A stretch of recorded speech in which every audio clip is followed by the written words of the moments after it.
আজকে আমি সেই হাতে বানানো সিমাইটা রান্না করে দেখাবো আপনাদেরকে। দেখেন, এই যে আমি চুলায় দুধ দিয়ে দিয়েছি, দুধের ভিতর গরম মশলা, দারচিনি, এলাচ সব কিছু দিয়ে দিয়েছি, দিয়ে জাল করতেছি।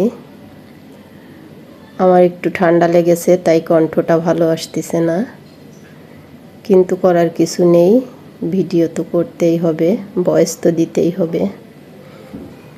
দেখেন আমার দুধটা জাল করা হয়ে যাচ্ছে। এখন আমি হাতে বানিয়ে রাখা যে সিমাইগুলো ওগুলো দিয়ে দিচ্ছি। দেখেন, এই যে আমি হাতে বানাইছিলাম এগুলো, যারা আমার আগের ভিডিও দেখেছেন তারা জানেন যে আমি হাতে সিমাই তৈরি করে রেখেছিলাম।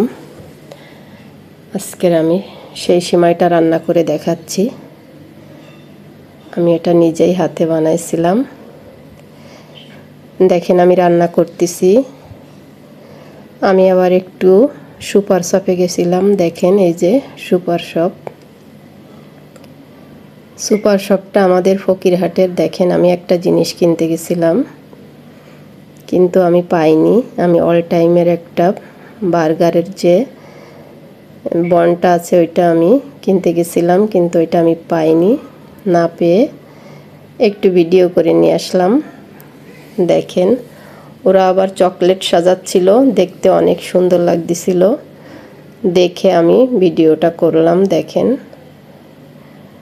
কিভাবে সুন্দর করে খোলা যায়। দেখেন খুলে খুলে আবার সুন্দর করে সাজাচ্ছিল, দেখতে অনেক ভালো লাগতেছিল, তাই আমি আপনাদের জন্য ভিডিওটা করলাম। দেখেন সাজানোর পরে অনেক সুন্দর লাগে দেখতে, কত সুন্দর করে সাজাচ্ছে। দেখেন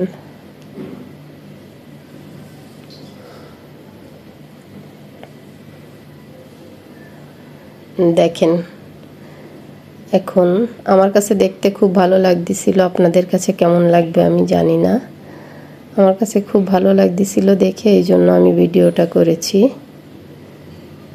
দেখেন এখন উপর দিয়া চকলেটগুলো গুজো গুজো দিচ্ছে। সবগুলো এভাবে ঠিক করে সুন্দর করে দেওয়া হয়ে গেলে দেখতে অনেক সুন্দর লাগবে। দেখেন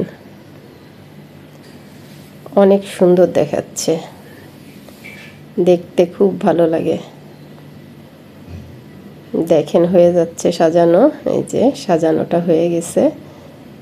এখন এই যে রেখে দেবে। এই যে এখন আমি আপনাদের এই সাইডটা একটু ঘুরায় দেখাবো সুপার শপের। দেখেন এই যে এই সাইডটা একটু ঘুরায় দেখাচ্ছি। দেখেন এই যে ডাল চাল সব কিছু রাখা আছে। দেখেন এই যে দামও লেখা আছে, সুন্দর করে দাম লিখে লিখে রাখিছে। আমি আবার দেখেন সিমাই রান্নায় চলে এসেছি।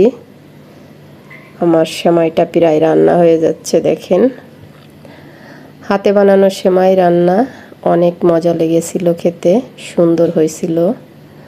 হাতে বানিয়ে সিমাই রান্না করে খেয়ে দেখবেন, আসলে অনেক মজা লাগে। যারা একবার হাতে বানানো সিমাই রান্না করে খাবে তারা কিন্তু আর কিনা সিমাই খেতে যাবে না, কারণ এই সিমাইটা অনেক মজা লাগে। আমি নিজেই বানাইছিলাম। দেখেন আমার হয়ে গেছে। আমি এখন কিছু বাদাম কুচি উপর দিয়ে দিচ্ছি সুন্দর করে।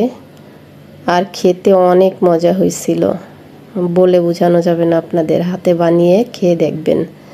আমি তো ঘি দিয়ে বানাইছিলাম, ঘির একটা ফ্লেভার, অনেক মজা হয়েছিল খেতে।